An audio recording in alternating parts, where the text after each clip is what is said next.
Hello guys, welcome back to my channel. வீடியோக்குள்ளே போகிறதுக்கு முன்னாடி மறக்காமல் இந்த வீடியோக்கு ஒரு லைக்கை போட்டுருங்க. அப்புறம் இந்த வீடியோக்கு 1K லைக் வந்துச்சு அப்படின்னா நான் தினமும் வீடியோ போட ட்ரை பண்ணுறேன்.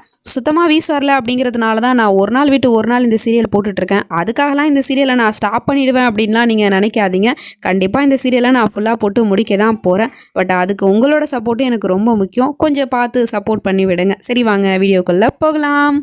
லாஸ்ட் பார்ட்டில் நம்ம ஹீரோ கிட்ட அம்மா சத்தியம் கேட்டுட்ருக்காங்க. இதுக்கப்புறம் உன்னோட வயசில் மூத்தவங்க கிட்ட கோவப்பட்டு மரியாதை இல்லாமல் நடந்துக்க கூடாது, ஏன் மேலே சத்தியம் பண்ணு அப்படிங்கிற மாதிரி சொன்னதும் அவனும் சரிம்மா அப்படிங்கிற மாதிரி சொல்லிட்டு சத்தியம் பண்ணி கொடுத்துட்றான். அதுக்கப்புறம் நம்ம ஹீரோவை அடிச்சிட்டா. பட் இருந்தாலும் அவளுக்கு மனசு கேட்க மாட்டேங்குது. ரூமில் உட்காந்து கதவை சாத்திக்கிட்டு பயங்கரமாக அழுதுட்டு இருக்கா. எல்லாரும் வந்து கதவை தட்டிட்டு இருக்காங்க, கதவை திறமா அப்படின்னு சொல்லிட்டு. ஆனால் அவளும் வந்து திறக்க மாட்டேங்கிறா. நைட்டு ஃபுல்லாக வந்து அழுதுட்டு இருக்கா போல. இப்போ நைட்டும் ஆயிடுச்சு. தங்கச்சிக்காரி வந்துட்டு சாப்பாடு எடுத்துகிட்டு வந்துட்டு கதவை தட்டிட்டு இருக்கா. அதுக்கப்புறமா தான் அவள் திறக்கிறா. என்ன காட்சி, எதுக்காகக்கா நீ இப்படி அழுதுட்டு இருக்க? அவனை நீ அடிச்சுட்டு அவனுக்கான தண்டனையுமே அவனுக்கு நீ கொடுத்துட்ட.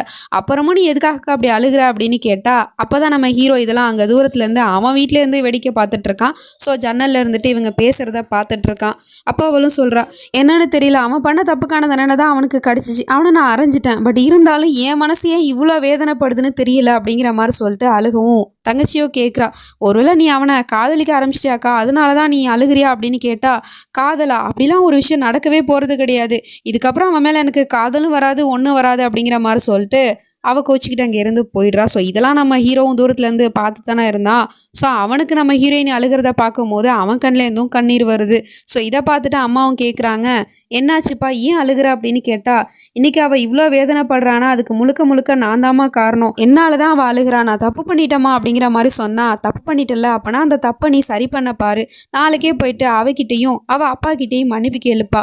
மன்னிப்பு கேட்கறதுனால நம்ம ஒன்றும் குறைஞ்சி போயிட்டு போகிறதில்ல அப்படிங்கிற மாதிரிலாம் சொல்லிட்டு பையனுக்கு அட்வைஸ் பண்ணிட்டு இருக்காங்க. ஸோ அதனால காலங்காத்தாலே போயிட்டு வீட்டில் போய் நின்றுட்டு இருக்கான், கைலாஷோட வீட்டில். அவருக்கு பார்த்த உடனே செம டென்ஷன் ஆயிடுது. எப்படா வீட்டுக்குள்ளே வரலாம் அப்படின்னு சொல்லிட்டு கத்திட்டு இருக்காரு. நம்ம ஹீரோயினி இதெல்லாம் பார்த்துட்டு தான் இருக்கா. அது வந்து நான் உங்ககிட்ட மன்னிப்பு கேட்கலான்னு வந்திருக்கேன் அப்படின்னு சொன்னா அவர் அதை காதில் வாங்குற மாதிரி தெரில. எவ்வளோ திமிரு இருந்தால் என் வீடேறி வந்திருப்பேன் அப்படின்னு சொல்லிட்டு அவனோட சட்டையை வந்து பிடிச்சிட்டு இருக்காரு. அவனுக்கு கோபம் வருது. பட் இருந்தாலும் அம்மா சொன்ன ஒரு வார்த்தைக்காக அப்படியே கோவத்தை கட்டுப்படுத்திக்கிட்டு கையை அப்படியே அடக்கி வச்சிட்டு இருக்கான். அதுக்கப்புறம் அவர் சும்மா இருக்கிற மாதிரி தெரியல. அவனோட நெஞ்சை பிடிச்சி தள்ளி விட்டுட்டு இருக்காரு, வெளியே போடா வெளியே போடா அப்படின்னு சொல்லிட்டு. நம்ம ஹீரோயினி இதெல்லாம் பார்த்துட்டு தான் இருக்கா. பட் இருந்தாலும் இப்போ நம்ம அங்கே போனோம் அப்படின்னா அப்பாவுக்கு இன்னும் தான் கோவம் வரும். ஸோ அதனால அமைதியாக நம்ம வீட்டுக்குள்ளே இருப்போம் அப்படிங்கிற மாதிரி சொல்லிட்டு இவ வீட்டுக்குள்ளே இருந்துடுறா. ஸோ மொத்த பேரும் வந்து வெளியே போயிடுறாங்க. அவர் என்னடானா அவனை பிடிச்சி வெளியே தள்ளி விட்டது மட்டும் இல்லாமல், நீ மன்னிப்பு தானடா கேட்கணும், மன்னிப்பு தாராளமாக கேளு அப்படின்னு சொல்லிட்டு சேரை போட்டு கெத்தா உட்காந்துக்கிட்டு, நீ என்கிட்ட மட்டும் மன்னிப்பு கேட்டா பத்தாது, இங்கே வேலை பார்க்குற என்னோட வேலைக்காரவங்க எல்லாருக்கிட்டையும் தான் நீ மன்னிப்பு கேட்கணும். ஏன்னா இவங்க எல்லாருக்கு முன்னாடி தான் நீ என்னை அவமானப்படுத்தின, அதனால் அத்தனை பேர்கிட்டையும் நீ மன்னிப்பு கேட்கணும் அப்படிங்கிற மாதிரி சொல்லிட்டு ரொம்ப வந்து திமிர்தனமாக பேசிகிட்டு இருக்காரு. நம்ம ஹீரோயினிக்கு வெளியில் என்ன நடக்குது ஏது நடக்குதுன்னு எதுவுமே தெரியல. நான் இப்போ வெளியே போகவா இல்லை உள்ளவே இருக்கவா அப்படிங்கிற மாதிரி சொல்லிட்டு யோசிச்சுட்டு இருக்கா. அதே சமயம் இவனுக்கும் வந்து பயங்கரமாக கோவம் வருது. பட் இருந்தாலும் அம்மா பின்னாடியிலேருந்து கண்ணை காமிக்கிறாங்க, கோவப்படாதப்பா அமைதியாரு அப்படின்னு சொல்லிட்டு. ஸோ அதனால் இவனும் வேறு வழி இல்லாமல் அவங்க எல்லாருக்கிட்டையும் போயிட்டு தனித்தனியாக வந்து மன்னிச்சிருங்க அப்படின்னு சொல்லிட்டு அங்கே இருக்கிற வேலை பார்க்குற எல்லா வேலைக்காரவங்ககிட்டையுமே வந்து மன்னிப்பு கேட்டான். கடைசியாக வந்து வேறு யார்கிட்டையும் கேட்கணுமா சார் மன்னிப்பு அப்படின்னு கேட்டால், ஆமாண்டா இன்னும் ஒரு ஆள் கூட பாக்கி இருக்குது, அதோ அந்த தெருவில் நிற்கிது பாரு, அந்த தெருநாய்கிட்டே நீ மன்னிப்பு கேட்கணும் அப்படிங்கிற மாதிரி சொல்லிட்டு, தெருநாய்கிட்ட மன்னிப்பு கேட்கணுமா? பட் எப்படின்னா, நீ இவங்ககிட்டலாம் மன்னிப்பு கேட்ட மாதிரி கேட்டால் பத்தாது, தெருநாய்கிட்ட போயிட்டு சாஷ்டாங்கமா அது காலில் விழுந்து நீ மன்னிப்பு கேட்கணும் அப்படிங்கிற மாதிரி சொல்லிட்டு இருக்காரு. அப்போ தான் நம்ம ஹீரோயினுமே கரெக்டாக வெளியே வரா. அவள் வந்து இப்படி அப்பா சொன்னதை கேட்டுறா. பட் பின்னாடி பொண்ணு இருக்கா அப்படிங்கிற விஷயம்லாம் அவருக்கு தெரியாது. அவர் இந்த பக்கம் உட்காந்து பேசிகிட்டு இருக்காரு. நம்ம ஹீரோவும் ஹீரோயினி வெளியே வந்த உடனே அவளை பார்த்துட்டே சொல்லிட்டு இருக்கான், எனக்கு நெருக்கமானவங்களோட மனசை நான் ரொம்ப வேதனைப்படுத்திட்டேன், அதுக்காக நான் என்ன வேணாலும் செய்ய தயார், நான் மன்னிப்பு தானே கேட்கணும், தாராளமாக கேட்குறேன் அப்படிங்கிற மாதிரி சொல்லிட்டு இருக்கான். அப்போ தான் இவரும் வந்து யாரை பார்த்து இவன் பேசிகிட்டு இருக்கான் அப்படின்னு சொல்லிட்டு திரும்பி பார்க்குறாரு. பின்னாடி பொண்ணு இருக்கிறது தெரியுது. அதனால் ஒன்று வேணாம், நீ மன்னிப்பெல்லாம் கேட்க வேணாம், இங்கேருந்து போடா அப்படிங்கிற மாதிரி சொன்னால், என்ன சார் இப்போ தான் நீங்கள் மன்னிப்பு கேட்க சொன்னீங்க, இங்கே இருக்கிற எல்லாருக்கிட்டையுமே நீங்கள் மன்னிப்பு கேட்க சொன்னீங்க, நான் தான் கேட்டேன்ல, இப்போ என்ன நீங்கள் இந்த நாய்கிட்ட கேட்கணும், தாராளமாக கேட்குறேன், அதுவும் காலில் விழுந்து சாஷ்டாங்கமாக வந்து மன்னிப்பு கேட்கணும்னு சொன்னீங்க, தாராளமாக கேட்குறேன், வேறு யாரும் இருந்தால் கூப்பிடுங்க, உங்கள் வீட்டில் பூனை எதுவும் இருக்கா அதையும் கூப்பிடுங்க, நான் மன்னிப்பு கேட்குறேன் அப்படிங்கிற மாதிரி சொல்லிட்டு சான்ஸை யூஸ் பண்ணிக்கிட்டோம். நம்ம ஹீரோயின் முன்னாடி அப்பாவோட உண்மையான சுயரூபத்தை காட்டுறதுக்காக அவரோ கடுப்பாயிட்டு, ஒன்றும் தேவையில்லை இங்கேருந்து போடா அப்படிங்கிற மாதிரி சொன்னால், சார் நான் உங்ககிட்ட இன்னும் மன்னிப்பு கேட்கல அப்படிங்கிற மாதிரி சொன்னால், அதெல்லாம் நான் மன்னிச்சிட்டேன், இங்கேருந்து கிளம்பி போடா அப்படிங்கிற மாதிரி சொல்லிட்டு கத்திட்டு இருக்காரு. அப்புறம் விவிதா நான் உன்கிட்ட தான் முக்கியமாக மன்னிப்பு கேட்கணும். ஏன்னா உன்னோட மனசு வேதனைப்பட்டதுக்கு முழுக்க முழுக்க நான் தான் காரணம். ஐ எம் ஸோ சாரி, என்ன மன்னிச்சிடு அப்படிங்கிற மாதிரி சொல்லிட்டு ரொம்ப வந்து மனசார மன்னிப்பு கேட்டுட்டு இருக்கான். ஸோ இதை பார்த்துட்டு அவரோ, என்கிட்ட நீ மன்னிப்பு கேட்டல, அப்புறம் நான் என் பொண்ணுக்கிட்ட வேற தனியாக கேட்டுட்டு இருக்கேன், இங்கேருந்து போடா அப்படிங்கிற மாதிரி சொல்லிட்டு துரத்தி விட்டுறாரு. இப்போது நைட் ஆகிடுது. நம்ம ஹீரோயினி வந்து கேட்டை சாத்துறதுக்காக வாசலுக்கு வந்துட்டு கேட்டை சாத்திட்டு இந்த பக்கம் திரும்பினா நம்ம ஹீரோ கையை பிடிச்சிட்டு விட மாட்டேங்கிறான். கையை விடு, எதுக்காக என் கையை பிடிச்சிருக்க அப்படின்னு கேட்டால், உன் கையை பிடிக்கிறதுக்கு எனக்கு எல்லா உரிமையும் இருக்குது, ஏன்னா நீ என்னோட வருங்கால பொண்டாட்டியாச்சு அப்படிங்கிற மாதிரி சொல்லிட்டு பேசினா, அதெல்லாம் நடக்கும்போது பார்த்துக்கலாம், இப்போ என்னோட கையை விடு, எதுக்காக என் கையை பிடிச்சிருக்க அப்படின்னு கேட்டால், எல்லாம் ஒரு காரணமாக தான், இப்போ என்ன உனக்கு உன்னோட கையை விடணுமா, சரி ஓகே விட்டுட்டேன், ஏன்னா நீ மன்னிச்சிடு, உன்னோட மனசை கஷ்டப்படுத்திட்டேன்ல, அதுக்கு ரொம்ப சாரி, என்னை மன்னிச்சிடுப்பா அப்படிங்கிற மாதிரி சொன்னால் அவளும் மன்னிக்க முடியாது அப்படிங்கிற மாதிரி சொல்லிடுறா. அப்பனா நான் அவனோட கையை விட மாட்டேன் அப்படின்னு சொல்லிட்டு திரும்ப அவளோட கையை பிடிச்சிக்கிட்டான். உடனே அவள் வந்து எஸ்கேப் ஆகிறதுக்காக, சுஜாதாண்டி நீங்களா அப்படிங்கிற மாதிரி சொன்னதும், என்னது அம்மாவா அப்படின்னு சொல்லிட்டு அவன் டக்குன்னு திரும்பி பார்க்குறான். அவனோட காலில் உதஞ்சிட்டு அவனை பிடிச்சி கீழே தள்ளி விட்டுட்டு அங்கேருந்து ஓடி போயிடுறா சிரிச்சுக்கிட்டே. ரொம்ப க்யூட்டாக இருக்குது இவங்களோட பேரை பார்க்கும்போது. இவங்களோட ஜோடி பிடிச்சவங்க மறக்காமல் ரெட் கலர் ஹார்ட்டை கமெண்ட் பண்ணிவிடுங்க. இப்போ மறுநாள் ஆயிடுது. காலங்காத்தாலே கைலாஷோட வீட்டில் தடபுடலாக வேலை பார்த்துக்கிட்டு இருக்காங்க. யாரோ கெஸ்ட் வராங்க போல. ஸோ அது யாருங்கிறது தெரியல. நம்ம ஹீரோவும் வாசல் நின்றுக்கிட்டு வேடிக்கை பார்த்துட்டு இருக்கான். அதுக்கப்புறம் ஒரு வழியாக ஒரு காருமே வந்து நிற்கிது. அதுலேருந்து ஒரு வயசான அங்கிள் இறங்குறாரு. இவர் யாருன்னு பார்த்தா நம்ம கைலாஷோட க்ளோஸ் ஃப்ரெண்டா, அதுவும் சின்ன வயசுலேருந்து. ஸோ ஃப்ரெண்டை வந்து வெல்கம் பண்ணா. அதுக்கப்புறம் கிச்சு எங்க அப்படின்னு சொல்லிட்டு நம்ம ஹீரோயினி ரொம்ப ஆர்வமாக கேட்டுட்டு இருக்கா. நம்ம ஹீரோக்கு யாரை இவ கேட்குறா அப்படிங்கிற மாதிரி சொல்லிட்டு அவனும் பார்த்துட்டு இருக்கான்.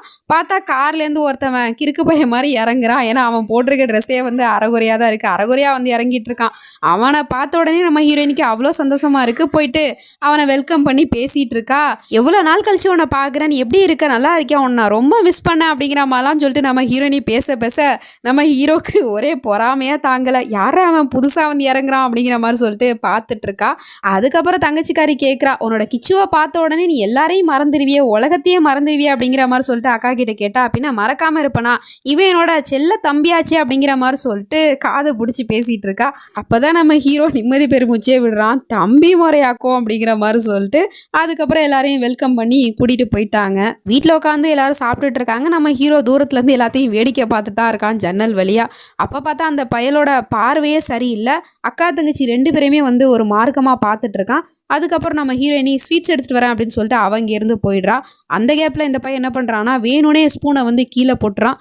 அதை எடுக்கிறதுக்காக தங்கச்சிக்காரி குனிய போகிறா. அப்போ டக்குன்னு நம்ம ஹீரோயினி வரவும், நீ இரு நான் எடுக்கிறேன் அப்படின்னு சொல்லிட்டு அதை அவள் எடுக்கிறதுக்காக கீழே குனிகிறா. ஸோ அப்போ இந்த பையன் தப்பான விதத்தில் பார்த்துட்டு இருக்கான். தம்பின்னு நம்ம ஹீரோயினி சொல்லி வாய மூடலை. பட் அக்காவை பார்க்குற பார்வையாக அவன் பார்த்துட்டு இருக்கான். ஸோ இதெல்லாம் தூரத்துலேருந்து நம்ம ஹீரோவும் பார்த்துட்டு, கண்டிப்பாக இவங்கிட்ட ஏதோ ஒரு பிரச்சனை இருக்குது, இவன் பார்க்குற விதமே சரியில்லையே அப்படிங்கிற மாதிரி சொல்லிட்டு முழிச்சிட்டு இருக்கான். அதுக்கப்புறம் நம்ம ஹீரோ அங்கே நிற்கிறத பார்த்துட்டு அங்கேருந்து போயிட்டு ஜன்னல் கிட்டே போயிட்டுருக்கா. ஹாய் அப்படிங்கிற மாதிரி சொல்லிட்டு அவனும் டாட்டா காமிச்சா டக்குன்னு மூஞ்சில் அடித்த மாதிரி ஜன்னல் கதவை சாத்திட்டு அங்கேருந்து போயிடுறா.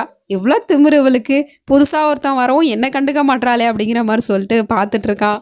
அதே சமயம் கொஞ்ச நேரம் கழிச்சு நம்ம ஹீரோயினி வந்து அங்கே இருக்கிற சாமியை வந்து கும்பிட்டுட்ருக்கா. அப்போ இவன் மேலே இருந்துக்கிட்டு அவன் மேலே என்னத்தையோ தூக்கி விட்டு எரிஞ்சிட்ருக்கான். டக்குன்னு அவளும் திரும்பி பார்த்துட்டு, ஹலோ என்ன திமிரா, எதுக்காக நீ இப்படி என்ன டிஸ்டர்ப் பண்ணிட்டு இருக்க அப்படின்னு கேட்டா, எல்லாம் உங்ககிட்ட மன்னிப்பு கேட்கறதுக்காக தான், என்னை மன்னிச்சிட்டேன்னு சொல்லவே இல்லையே, நேற்று நைட்டும் உங்ககிட்ட வந்து மன்னிப்பு கேட்டேன், ஆனால் நீ மன்னிக்க மாட்டேன்னு சொன்னேன், இப்போயாவது என்னை மன்னிச்சிட்டேன் ப்ளீஸ், நான் வேணா காதை பிடிச்சி உங்ககிட்ட மன்னிப்பு கேட்டுக்கிறேன் அப்படிங்கிற மாதிரி சொல்லிட்டு காதை பிடிச்சி தோப்புக்காரனெல்லாம் போட்டுக்கிட்டு இருக்கான். பட் அப்போ அவன் மனசு இறங்கி வராமல், இப்படிலாம் நீ என்கிட்ட க்யூட்டாக மன்னிப்பு கேட்டால் நான் மன்னிச்சிருவேனா, நான் உன்னை மன்னிக்கவே மாட்டேன் அப்படிங்கிற மாதிரி சொல்லிட்டு அவன் இங்கேருந்து ஓடிட்டு இருக்கா. பட் லைட்டாக ஸ்மைல் பண்ணிட்டு தான் போயிட்டுருக்கா. நம்ம ஹீரோ இழுத்தடிக்கணும் அப்படிங்கிறதுக்காக தான் பண்ணுறான்னு நல்லாவே தெரியுது. அப்படி பையன் இப்படி தோப்புக்காரனை போட்டுட்டு இருக்கிறத அவங்களும் பார்த்துட்டு, பாத்தியா உன் பையனை கல்யாணத்துக்கு முன்னாடியே பொண்டாட்டி காலில் விழுகிறதுக்கும் தயாராகிட்டான் அப்படின்னு சொல்லிட்டு அந்த அப்துல்லாவுமே வந்து கிண்டல் பண்ணிட்டு இருக்காரு. இவனும் வெக்கப்பட்டுட்டு இருக்கான். இப்போ கொஞ்ச நேரம் கழிச்சு அந்த புதுசாக வந்த ப்ளே பாய் யாருக்கிட்டயோ ஃபோனில் பேசிகிட்டு இருக்கான். அதாவது அவனோட ஃப்ரெண்டுக்கிட்ட தான் போல. ஸோ இதை தூரத்துலேருந்து நம்ம ஹீரோவும் பார்த்துட்டு தான் இருக்கான். அப்போ இந்த பையன் என்ன சொல்கிறான்னா, இங்கே நான் அஜ்மீருக்கு இப்போ தான்டா வந்தேன், வந்து இறங்கினோடனே இங்கே 2 பொண்ணுங்களை பார்த்தேன், பார்க்குறதுக்கு அவ்வளோ ஹாட்டாக இருக்காளுங்க அப்படிங்கிற மாதிரிலாம் சொல்லிட்டு தப்பாக பேசிகிட்டு இருக்கான். ஸோ இதெல்லாம் நம்ம ஹீரோவும் காதில் வாங்கிட்டு தான் இருக்கான். அது மட்டும் இல்லாமல் அந்த பையன் சொல்கிறான், அவங்க 2 பேரையும் ஒரு இடத்துக்கு கூட்டிகிட்டு போயிட்டு என்னோட காரியத்தை சாதிச்சுக்க போகிறேன், அதுக்கான பிளான்லாம் நான் ஏற்கனவே பண்ணியாச்சு அப்படிங்கிற மாதிரி சொல்லிட்டு இருக்கான். ஒரு விஷயத்த சொல்ல மறந்துருப்பேன், சாப்பிட்டுட்டு இருக்கும் போது அவன் சொல்லியிருப்பான், இந்த மாதிரி நம்ம சின்ன வயசில் விளாண்ட லேக்கு வந்து இங்கே இருக்கா, இன்னமும் இருக்கா அப்படின்னு கேட்டதுக்கு ஆமாம் இருக்குது அப்படின்னு அவளும் சொல்லியிருப்பான் நம்ம ஹீரோயினியும். அப்படின்னா 5 மணிக்கு கிளம்பி ரெடியாக இருங்க, நம்ம எல்லாரும் அங்கே போகலாம் அப்படிங்கிற மாதிரி சொல்லிட்டு பேசி வச்சிருப்பான். ஸோ அதை பற்றி தான் இவன் வந்து ஃப்ரெண்டு கிட்ட பேசிகிட்டு இருக்கான். ஸோ இதெல்லாம் நம்ம ஹீரோ காதில் வாங்கிட்டு இந்த பயலோட பார்வை தான் சரியில்லைன்னு பார்த்தா இவனோட கேரக்டரும் சரியில்லையே, இது தெரியாமல் விவிதா போயிட்டு எதுலேயும் மாட்டிக்க போகிறா, அவகிட்ட போயிட்டு இந்த விஷயத்த இப்பயே சொல்லி ஆகணும் அப்படின்னு சொல்லிட்டு அவன் கிளம்ப போனா அதுக்குள்ளே அந்த பைய கூட ஏறி இவங்க 2 பேரும் காரில் போயிட்டு இருக்காங்க. இவன் அவங்க 2 பேரும் எங்கே கூட்டிகிட்டு போயிருக்கான்னு தெரியலையே அப்படின்னு சொல்லிட்டு இவனும் பின்னாடியே பைக் எடுத்துகிட்டு கிளம்பிட்டான், ஃபாலோ பண்ணி போயிட்டு இருக்கான். அந்த பையன் நம்ம ஹீரோயினியும் தங்கச்சிக்காரையும் கூட்டிகிட்டு போயிட்டு என்ன பண்ண போகிறான்னு தெரியல, வெயிட் பண்ணி தான் பார்க்கணும். நெக்ஸ்ட் நினச்சி நம்ம அடுத்த பாட்டில் பார்த்து தெரிஞ்சுப்போம். அது வரைக்கும் பை ஃப்ரெண்ட்ஸ்.